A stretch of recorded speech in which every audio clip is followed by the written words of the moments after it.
Alright folks, tonight we are going to make us another great colder weather type of comfort food.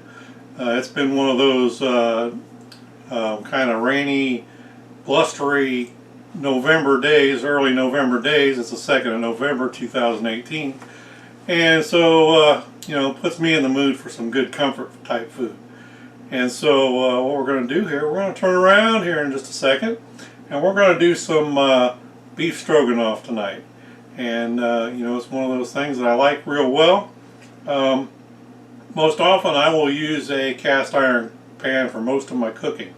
But tonight with this beef stroganoff, we're kind of going to be making a hybrid between a water and a milk gravy. And I'll show you what I'm talking about here in just a minute. For that reason, I've told people in my previous videos I don't like making gravy, especially milk gravy, in my cast iron pan. It's the only thing I can tell you that I've cooked that I can get an iron taste from. And I'm not a big fan of an overpowering iron taste in my food. And I don't want it in this beef stroganoff tonight. So we're going to get turned around and come on over here and see what we're doing.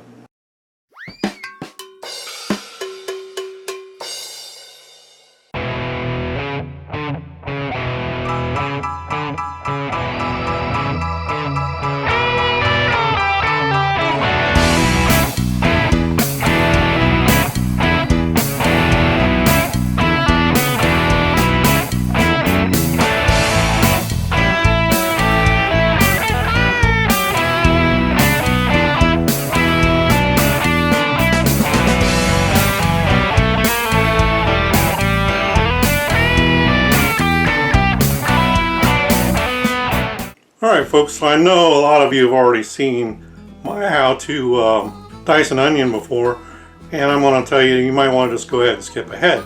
But I am hopefully getting new visitors all the time, and I want to show them how to dice an onion. So that's what we're going to start with here. Alright folks, so if we if we cut your top off of the onion, it peels much easier and faster. So be able to just grab it up here and pull the sides off of it. And so you see I've still got the root in. I'm just going to take my sharp knife and cut right down through it like so. And then I've got my two halves. Now I'm going to kind of go right through from the side like that. But not all the way through.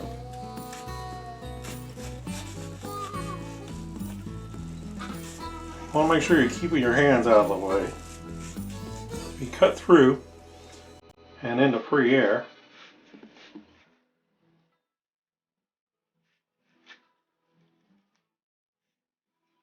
There we go.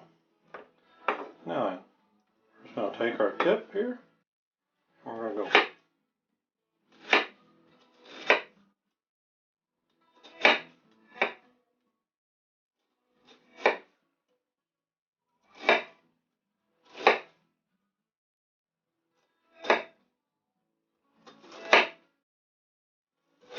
Just like that.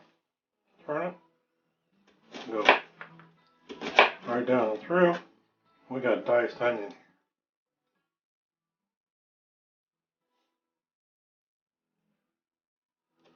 here.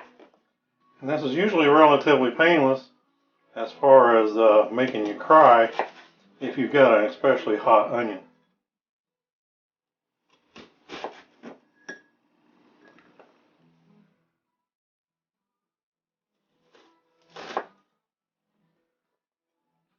Now then when you get down to the end, just kind of bunch it up, give it a few chops like so, maybe turn it a little bit, give it another chop, cross like that. If you see any big pieces, make sure you hit them again. Use your knife as a scraper like so, into your bowl.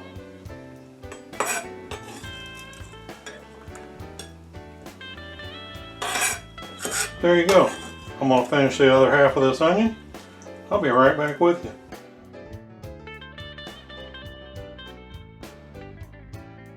Okay, to start with, we've got our diced onion.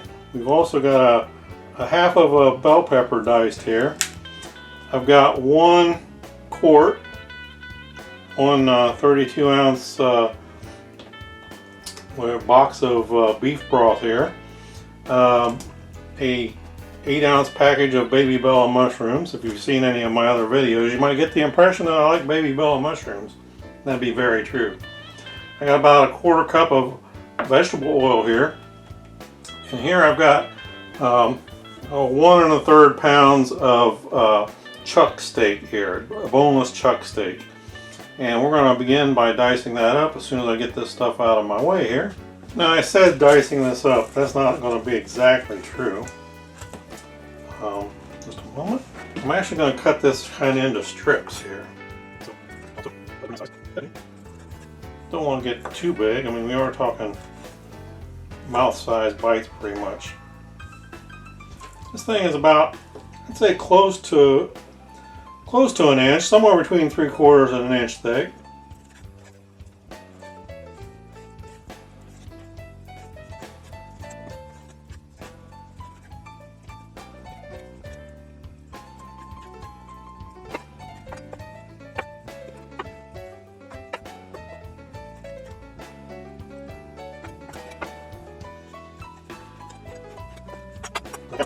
Now then, I'm going to take my 1/4 cup of oil over here. I'm going to begin heating it.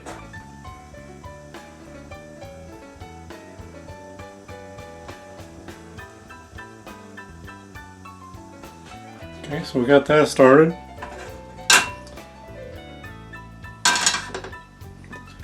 Now, we're going to move over here. Now, I've got flour in here. And it's got salt and pepper, onion powder, and garlic in it. Garlic powder. We're going to take our meat pieces here. We're going to go right into that flour. We want to get them good and coated. And then we're going to go right straight from here into our skillet. Now then, the floured meat is kind of going to make us our roux here in a minute.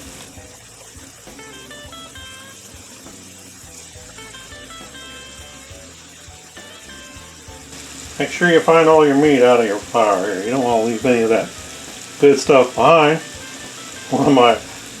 In my previous video, when I was making beef stew, somebody found that I left a piece of smoked chuck roast on my cutting board and complained that I had left that piece behind. Well, let me just tell you that there is a cook's privilege, is what it's known as, meaning that the cook gets to taste what he's eating or cooking, and so that piece was actually left behind quite intentionally, actually. Also, the way I'm doing this right now, if I had not smoked my chuck roast for the beef stew, which was the previous video to this one, this is exactly how I would have gone about dicing up, flouring, and then frying actually searing the outside of the meat, just enough to brown it on the outside. Doesn't have to be cooked all the way through, because we're going to continue cooking this. It will cook as we move along. Now, if we feel we need to, we can always add a little more oil to this. And that may happen here. We're still going to add in our onions and our bell pepper and our baby bella mushrooms here. We're going to allow them to sweat out.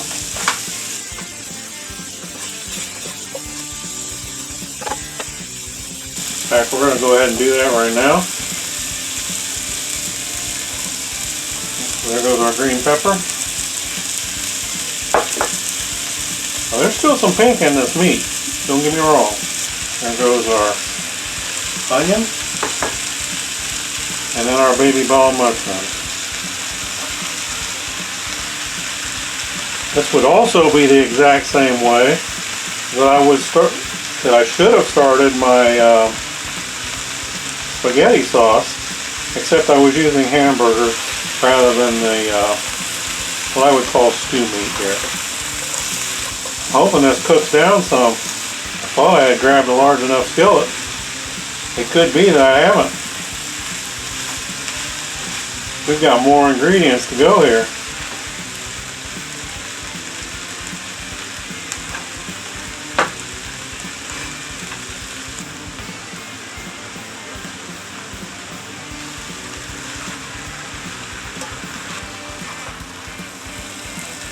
I don't know how well you can see that, but we've almost got a roux going, which is the beginnings of a gravy within this, within the vegetables and everything here. That's from the flour on the meat. Folks, as much as I hate to do it, I'm going to have to dirty a second skillet, I think, here. I need something with bigger sides. That gives me a whole lot more room here. I think though, I'm going to put just a little bit more oil because there's quite a bit of oil on the inside of this skillet that I left behind.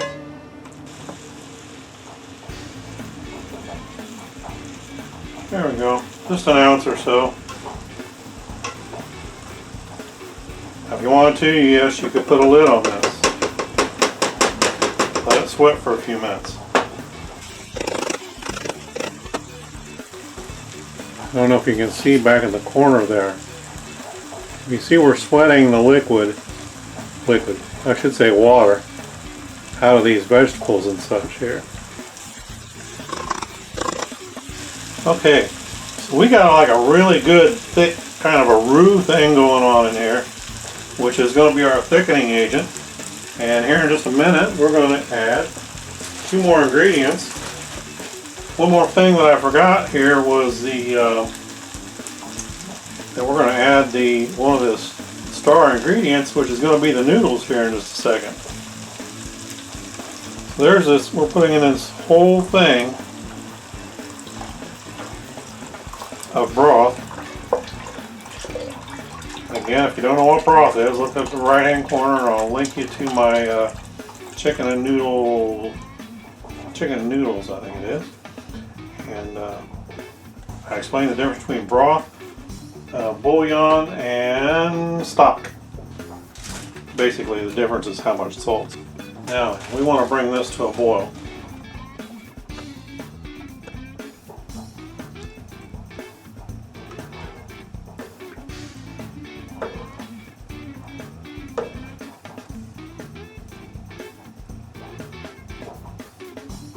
We're going to add our half and half also, like so.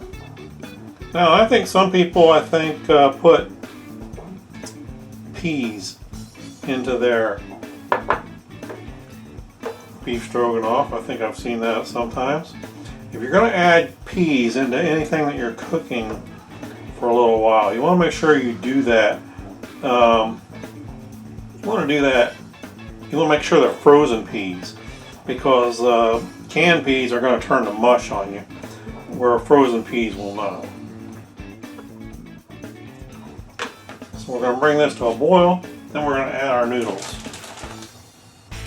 I didn't mention this, but you want to make sure that anytime you're adding liquid into a roux, like for instance your a gravy or in this case on this stroganoff, you want to make sure that the liquid is room temperature or colder. If not, you're going to end up with lumpy gravy, and lumpy gravy is not going to be very satisfying. Also, as this starts to warm up and get to where the combination of the broth and the half and half that I put in here, as it gets to hot, you might want to taste it, and taste it for salt and pepper and see what you think, because that's really all the spices we're going to add into this. Beyond what was in our breading mix there will be some salt and pepper.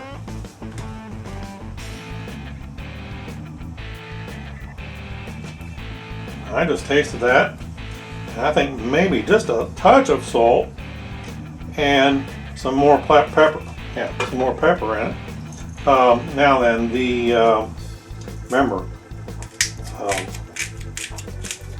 broth can be sometimes very salty. That's the reason why you don't want to just throw salt at it. You want to make sure you taste it before you add salt. Or you're going to be drinking seawater.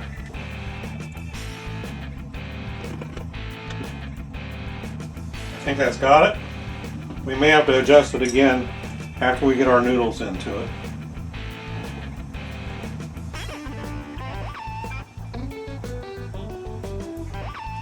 Okay, so we're beginning to come to a boil here. Directions on our noodles says bring to a boil, and then reduce heat and cook for 25 minutes.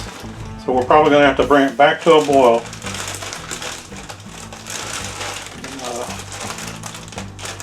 Probably going to have to bring it back to a boil after we add our noodles here. They're going to cool it down.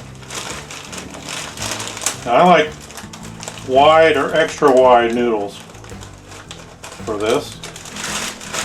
If my package would just cooperate. There we go. Now, if we have to add any more liquid as this cooks, and we may have to, we want to make sure, again, that it's room temperature or colder. The reason we may have to is because these noodles are going to suck up some of this moisture. Okay, so you can see we're at a boil again. So I'm going to reduce the heat, and I'm going to kind of keep an eye on it. I'll be stirring it occasionally, but it says we need to go 25 minutes. Okay, so we'll be back in a little bit. Okay, so you see I put a splatter screen on there. That's because this has gotten good and thick, and you see that it's really at the consistency we want right now. You know, our final consistency of the sauce, or our gravy basically is what it is. Problem is, we still got 10 minutes to go here of our cook time. So I'm going to put a little bit more cream, half and half actually. You could use cream. I'm going to put about, I'm going to say, 1/3 of a cup right there maybe. That'll thin it down a bit. Like I said, we could use stock, water, or the half and half like we did. So that'll thin it down just a little bit, give those noodles a little more liquid to work with, and we are going to continue on with our simmer here. Now, I hope you noticed how I had said that this was kind of a hybrid between a milk gravy, which is here, and a water gravy, which was our beef broth. But in essence, what we do have going here is a gravy.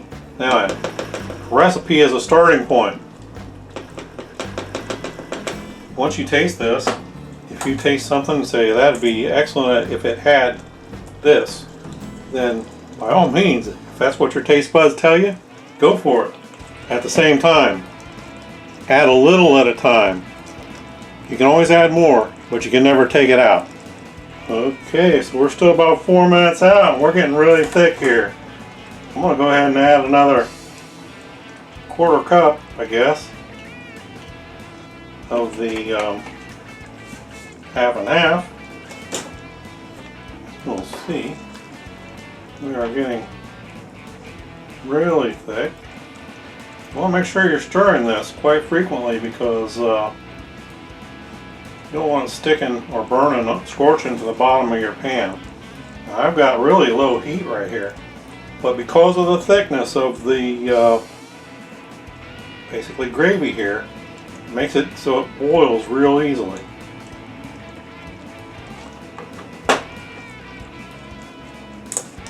Alright, we got about 3 minutes until our 25 minutes on the noodles are done. Alright folks, so our 25 minutes is done. You see how nice and thick that is. There you go. There goes the timer. And I want to give one of these noodles a taste test. First of all, I'm going to turn my heat off. I can always turn it back on. give it a mouthfeel test. Okay, so right now is your last chance to affect the taste here. I'm going to put just a little bit of salt in this.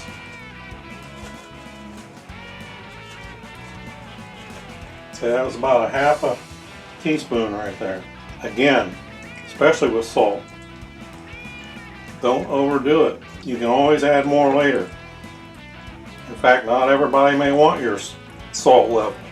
Now we're going to let this cool for a few. Because in case you didn't notice, it was just like boiling hot, and I don't like it so hot that I can't stand to put it in my mouth. But I do need to taste it. Okay, that's fine. Also, some people like sour cream in their beef stroganoff. I do not, but right now would be the time to put the sour cream. I'm guessing probably a third of a cup is what I would put in here. Okay, so I'm going to let this sit for about 10 minutes just to cool down a little bit so it's not so hot that I can't stand to eat it. But there you go, we've got beef stroganoff for your army. Now this recipe will be very easy to cut in half. Now then folks, while you weren't watching, I made some mashed potatoes. And in case you don't know how to make mashed potatoes, look up in the right hand corner, I got a link. I got some green beans, and yes, I can hear the food police now. A double starch meal. I got mashed potatoes with the noodles on top, and if you count the gravy, maybe it's a triple starch meal. But this is how I like it. So there you go. It doesn't get much better than that, I'm telling you.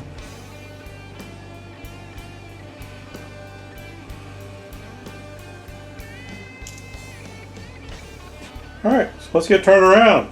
It's that time.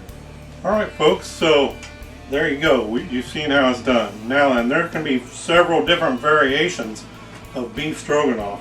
This could easily be made with meatballs. It could also be made with ground beef and just broken up in there. It can be easily done. You saw it. Now then, it's time.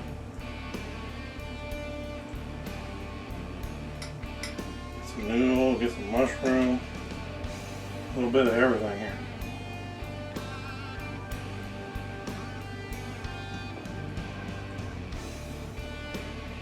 Folks, that's a winner. You can do this. Remember, the recipe is a starting point.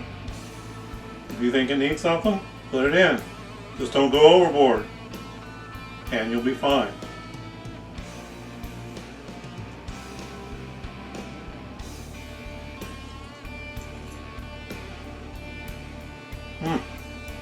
Alright folks, so if you like what you're seeing, do me a favor. Down here in the bottom right hand corner, hit like and subscribe. And stay tuned, because there's always more to come. And guess what? This is some great comfort food. I'm going to take it in the other room. I'm going to comfort myself.